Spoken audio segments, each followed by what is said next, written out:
Hello, everyone, and welcome back to Classical Revolution. My name is Rachel Fenlon, and this is my weekly series on IDAGIO. I am so thrilled to be joined today by Claire Huangci. Claire is an international concert pianist with a career that takes her from Carnegie Hall to the Paris Philharmonie to Salzburg Festspielhaus, festivals like the Verbier Festival, Rheingau Festival. This season makes some really exciting debuts, one with at the Berlin Philharmonie. She reappears at the Elbe Philharmonie, as well as a recital in New York at Lincoln Center as part of their Great Performers series. Claire is a recording artist with Berlin Classics, and she's released 6 albums under this label. And I'm just really thrilled to have her on the show today. So please welcome Claire. Hi, Claire. Hi, thank you so much for having me, Rachel. It's so funny to be here on the other side. I think this is what they would call, what in US slang, a crossover, because I used to also host my own series for IDAGIO Live, and I was very aware. I even watched quite a few of your episodes, and it's really cool to be here and letting you make the introduction. Very relaxing. So. Yeah. I was going to ask, how does it feel to be on the other side? Good. Very good. Yeah. Yeah. Well, it's so nice to have you, and it's actually the first time that Claire and I are meeting. So, but I also watched some of your shows, so it's quite cool now. We're like meeting for the first time. So I just love to begin by asking what your earliest introduction to music was, and specifically whether there's like a particular musical moment for you that sort of led you on your musical journey. No, I have to say absolutely not. My parents, it's in all my bios, they are scientists from education, and they moved to the US for their university studies. And so they came pretty early. They came around the age of 26 or 27. They were in university, and I think they fully intended to return to China. That was even, they were the first generation who were here for studies, and they were expected actually to go back to China after their education to help the country with what they have learned here. But as is often the case, many Chinese immigrants, they don't want to leave Western countries, like whether it be US or whether it be in Europe. And my parents were no different. And very quickly they realized like they really like this country, and they wanted to stay. And they had me and my younger sister, and they wanted to give us like a very well-rounded education, which also included some musical training. And this is something which not so many Chinese kids have that opportunity. So I kind of started off with piano really as a chore. It was not something that I was interested in at all. I didn't have one of these inspiring stories that I would I watched a concert and I told my parents that's what I want to do. It was rather more like my parents told me this is the instrument for you to learn, and I was stuck with it. And I didn't like to practice very much, but I think from a young age, I had realized that it had become a part of me, because my parents started kind of threatening me when I had done something naughty. They would say, we're going to sell the piano and say goodbye to your piano lessons. And even though part of me was like, yeah, I don't want to learn, the other part was like, oh my God, please don't take that away from me, even though I claim not to like it. So I think like subconsciously it was already a part of me. And really when I got into the Curtis Institute and I was then surrounded by so many wonderful and amazingly talented classmates, that's when I realized like, wow, maybe I should work a little bit harder, because maybe I want to do this a little bit more seriously. But it was really because of that environment and because of the inspiring teachers in Curtis that I became much more serious about the music making. Okay, wow, interesting. And it was really like, there was no other choice instrument-wise than the piano, because that was what was at home. I mean, did you ever think about another instrument, or? No, I mean, my parents bought the piano, and my sister was also, my younger sister was also expected to study, but she didn't want to do what I did. So I think she had like lessons for a couple months, and then she said, no way, I don't want to do what she does. She's 3 years younger than me, and she started up with violin. So of course I watched her also start. So I kind of know the repertoire, like of how the Suzuki method works, and some of the first pieces you learn, Mozart concertos, Bach, and she was quite talented. But I never had the impulse to be like, oh, I wish I played that rather than piano, because for me, like the piano was kind of all I knew. And And I'm actually so happy because while I love other instruments, I love the cello. There's so many beautiful woodwind with such beautiful colors, but I feel like the piano, it has everything. And I'm always grateful when I see sometimes other musicians carrying their instruments and I don't have to carry anything. I'm like, great that I play the piano. Yes, totally. I would agree with you on that. What's so like amazing about what you do and about like who you are musically is that you have such a diverse repertoire, and especially with what you've recorded and what you program all the time. And yeah, I suppose I would ask, like, how do you choose the repertoire? How do you choose the repertoire that you program? I mean, how does that differ from what you choose to record? Oh yeah, that's a different thing. I mean, I'm someone who gets bored pretty easily, and which is why I very often in one season I like to have like, I don't know, 5, 6, 7 repertoire recital programs, and then I'm doing like as many concertos as I possibly can, just because it's so much fun. And there, of course, there have been moments where I'm like, oh my God, why did I agree to that? It's too much work. But in the end, I'm very, very grateful for this variety because of course, it's great to let repertoire sit with you. It's really nice to let it grow with you for a period of time, but it's even better to play the repertoire, drop it for a few months, play it again, drop it, and then to do it like that, because then it develops almost in a steadier way. And I really then able to take note of the changes as it happens. Certain pieces, I would say, like off the top of my head, like Chopin Sonata No. 3 or Chopin Concerto. These are pieces which I've played since I was like 13. And I play them every other year, basically. I would pick them up, and each time it's completely different. And I think that's just so much more fascinating than if you just played it a lot 1 year and then drop it for like 5 years. You're not able to see as much. But for me, I've always been someone, like I said, I like to explore new things.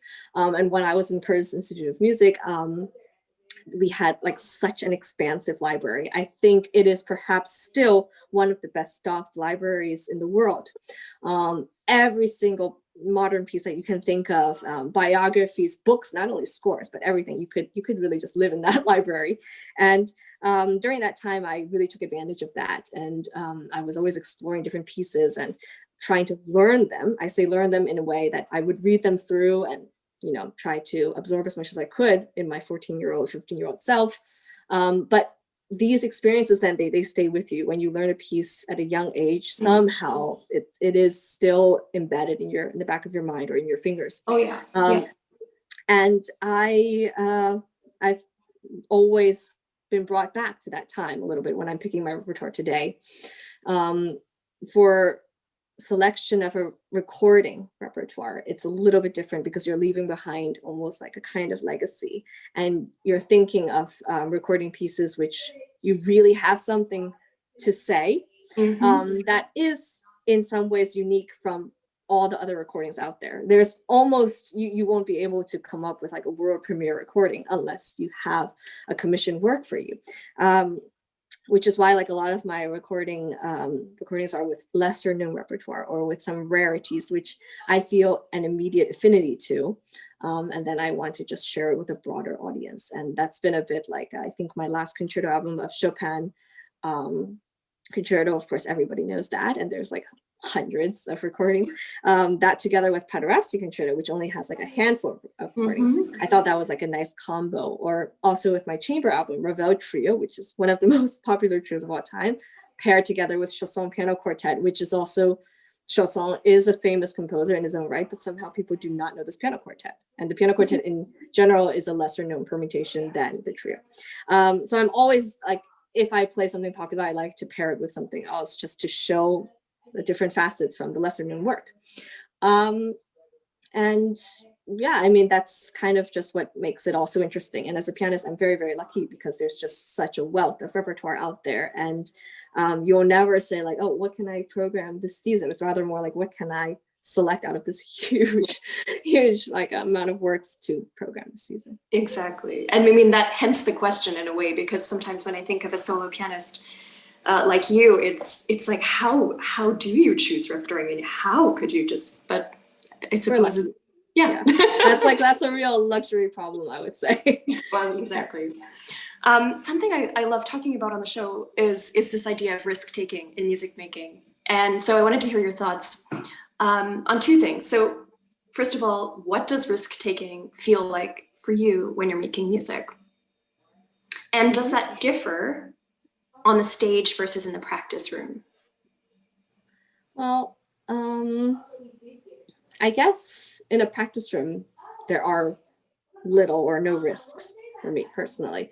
You can try everything without judgment. And I am one to be very spontaneous on stage because kind of like the fundamentals of the practice really happens off stage. And when you're on stage, you should really feel free and really just react or interact with all of the little moments, the special moments that only appear on stage. And I would say like this is particularly when you're playing a concerto, because there's so many things that I think in certain rehearsals, you're like, okay, we'll take a little bit of time here. But many times we decide like, you know what, we're not even going to discuss it. We'll just see what it feels like on stage. And then on stage, like the live, that special atmosphere, it causes a lot more spontaneity, a lot more different colors, a lot more freshness.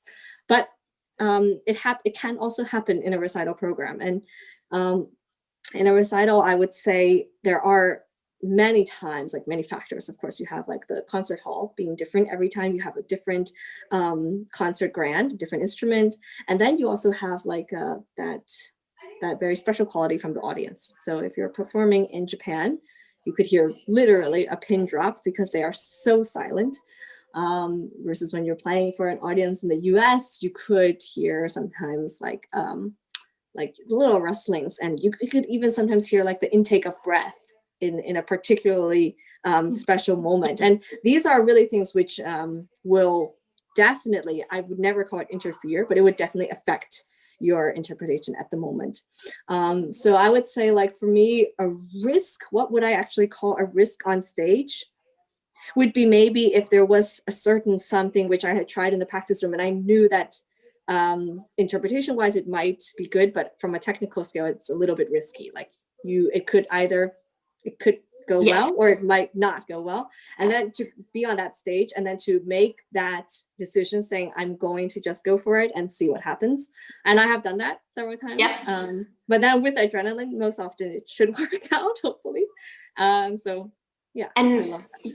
Yeah, I'm happy to hear you say that. And also, do you feel like it offered like, I mean, I'm with you in this sort of I like the spontaneity, and I also like most of the time would prefer to take the risk. And I find that then you really push your own limits. And I don't know how you feel about that, but well, typically like if it's just these little moments, it's really, really fun. It's magical in a way. But there are also risk taking from the fact that sometimes I program mammoth programs, and then I just have to know like okay, I have to make it through, and then you have to pace yourself. How do you pace yourself? So there have been just very few. I mean, I have played the 24 Rachmaninoff preludes in one concert, and that was a true marathon. I mean, in terms of timing, it worked perfectly fine, 75 minutes or so. But so many notes and so many differences. It was like a whole another dimension from playing the 24 Chopin preludes, for example. And then I recently also did the Liszt transcriptions of Beethoven's 6th Symphony, Pastoral, together with the Liszt transcription of Beethoven's 7th Symphony. These two together, they are also great. I think an orchestra would do them amazingly, but for the piano, it was just so tiring. But these are things where afterwards it's like, oh my God, I survived. And I know then that I can do it, and that if there were chances to do it more, I would love to do it. So I'd say like taking risk would really just be like pushing my limits and getting through them and then trying to become stronger. Yeah, I love that. Something that comes up so much in the classical music world, or it's definitely a topic that is like always coming up between friends and colleagues, is this idea of like relevance in classical music. And how relevant it is. And I'm curious your thoughts about that. Is that something that you think about? Do you think about, because some people don't spend so much time thinking about it, but is it something that you're thinking about when you're just as a musician within society in general, are you thinking about sort of what is the relevance of this, or how do we approach audiences, or just thinking about that kind of engagement with people? Well, of course, it's so important. We have to think of it from a social sense from time to time. I mean, when I'm working on a piece, not exactly, but when you're bringing a program out there and you're presenting it to a public, I like to interact with the public. I think it's really our responsibility as musicians to make what we do very accessible, because we are breaking down barriers, and I think things have already improved a lot. It's not anymore that the musician is some untouchable on stage. I mean, already so many young artists in general, they're so active on social media, and they're really giving fans a chance to interact with them in different ways. And I think that's a really great first step. In Europe, I'm part of the scheme Rhapsody in School. So it's where you perform, and then you also visited a young school, like either an elementary school or a middle school, and you really speak to the students. And I think that really brings a lot. Sometimes the students are sitting there, and I remember when I was in the US studying, and we would have people coming in for assembly speaking to us about their work.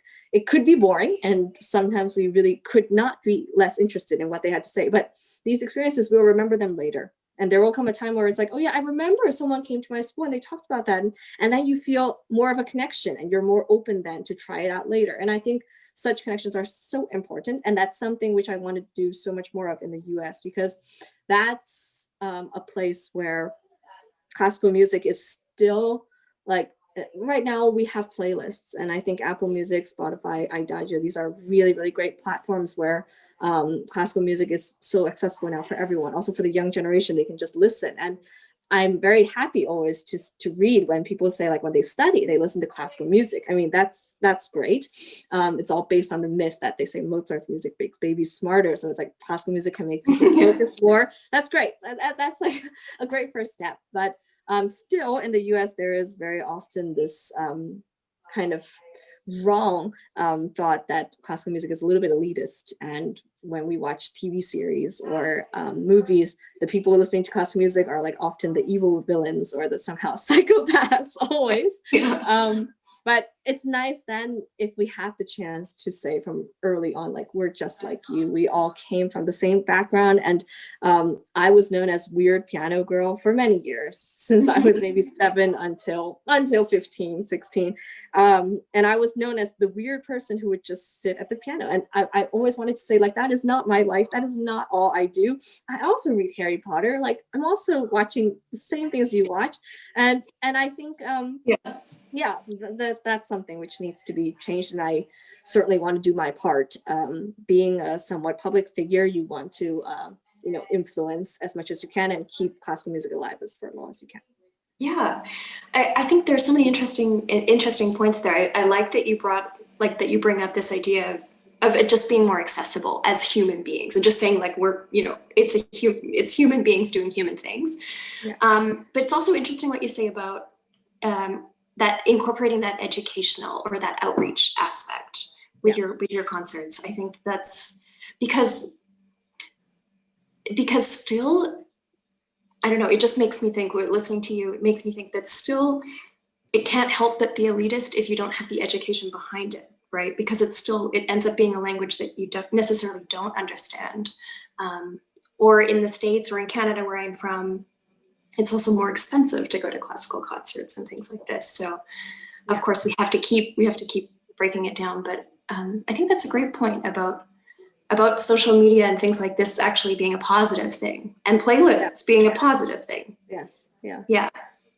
Yeah. You have an exciting debut coming up at the Berlin Phil this month. Is that right? Yes, end of this month. Can you tell us what's on the program for this concert?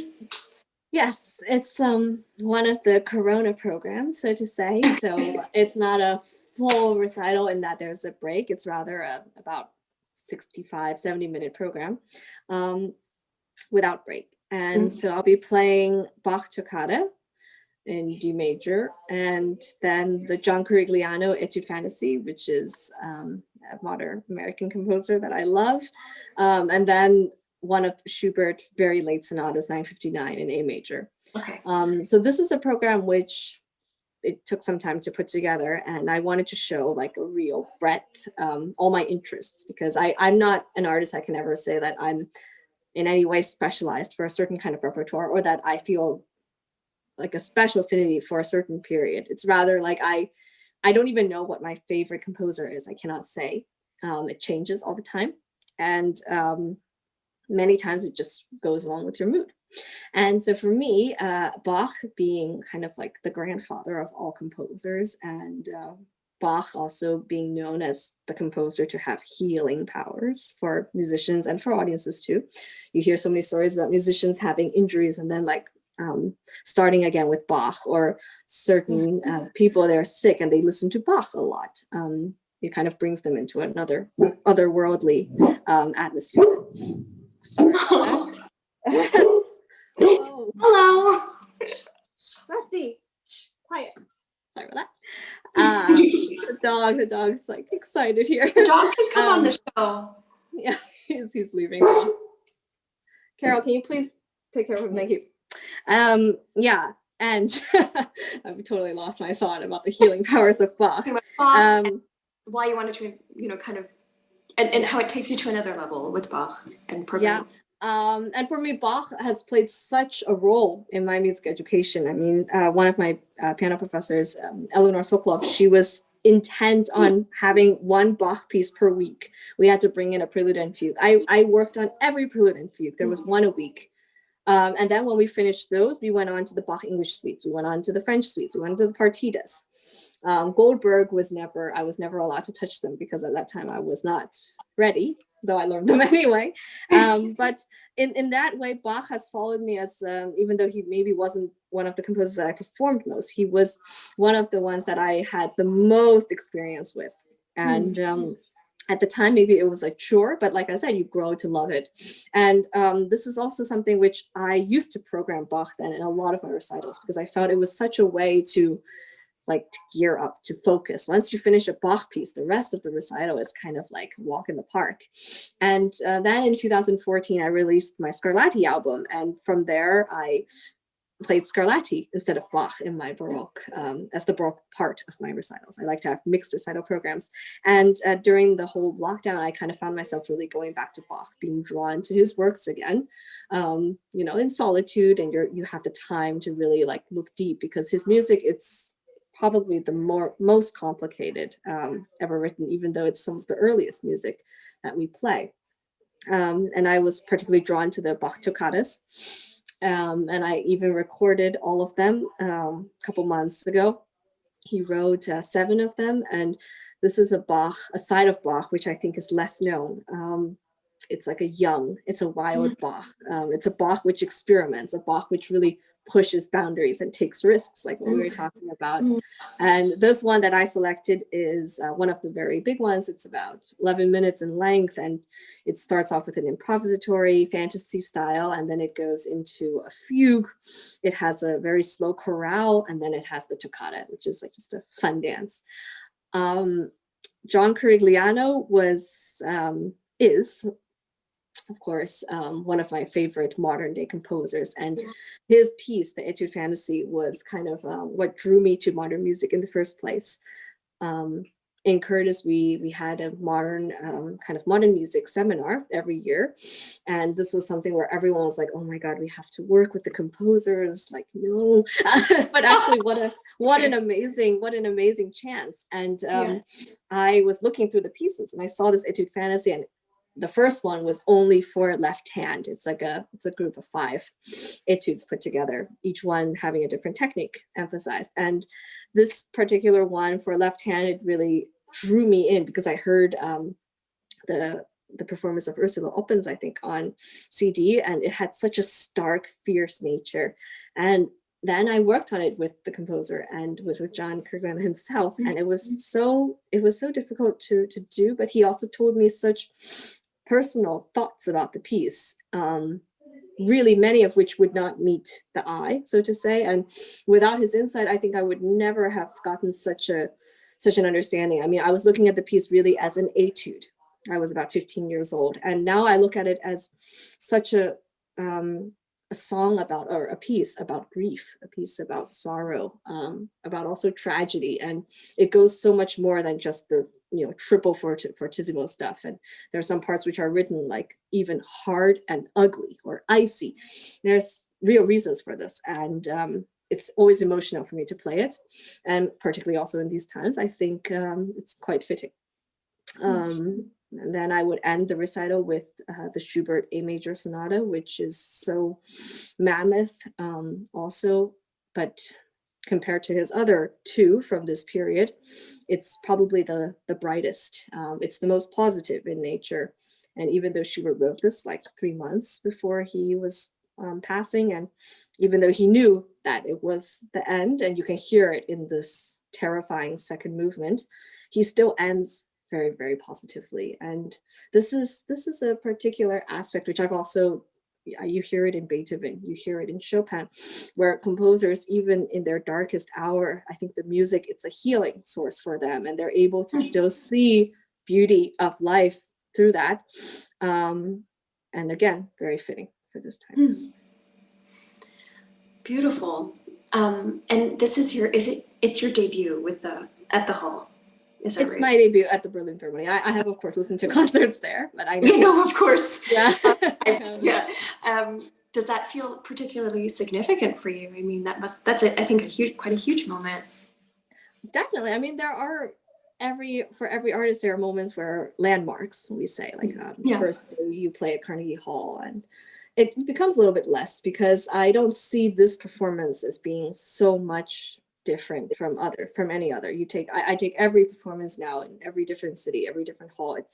They're all special moments. Of course, Berlin Philharmonic, it has that indelible history, and you know that amazing artists have played on that stage ahead of you. But so you have this responsibility, and I'm very excited about it, but I'm not exactly thinking it's life-changing. No, I think that's very healthy, but it's still very exciting. Well, I think, oh yes, I did want to ask you one fun question, which is, what's the best advice you've ever received about music or about becoming a musician, or being a musician, anything of that? There's a lot. Some I really would not repeat on any public show, but I guess one of the best advice that I've gotten is from my professor from Hanover Musikhochschule, which was just to never take myself too seriously. And he wanted to put things in perspective, to always be in the service of the music, be in the service of the composer's music that you are interpreting, but to never emote what you're feeling. Like, it's really not about you.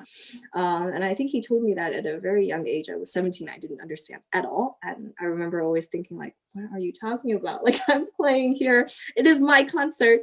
But it's advice which later I sat with it for a long time, and I understood much more that, us as musicians, we have to be modest. We have to be humble, because we are very lucky to do what we do, and we're very lucky to actually have an audience which is willing to listen to what we do. And then to have this humble nature with music making is very healthy, I think. Love that. I'll ask you one final question, which is sort of hence the title of the show, Classical Revolution, Evolution. How and when can music be revolutionary?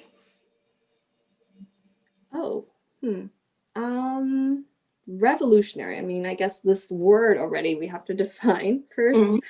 I would have to say, like, if it changes anything about you as a performer, or if it somehow in some way positively or negatively really alters someone's opinion about something specific. In an audience, there are many small revolutions. I would never say that I would want to create some kind of revolution through a performance of mine, but small changes, even going into a music hall, into a concert hall, listening to a concert, going in with a really bad mood, coming out with a new outlook a little bit, or kind of like deep breath, cold shower style thing, is revolutionary in its own way. That's of course actually what I strive for in concerts, to create these like magical moments that people can walk out of and remember for a longer period of time. Mm. Love that. Yep. Yeah. Well, Claire, it was so nice to have you and to have you on the show and to chat with you and hear your thoughts. Thank you so much. It was so great to meet you too. Yeah, I hope that we can see each other in reality very soon. Maybe even in Berlin. Yes, Would be I nice. might even try to come to the concert. Yeah. Thanks so much for having me. It's always wonderful to be on IDAGIO. Yes, thanks for being here. Take care. Thank you, and see you all next week. Yes, thank you.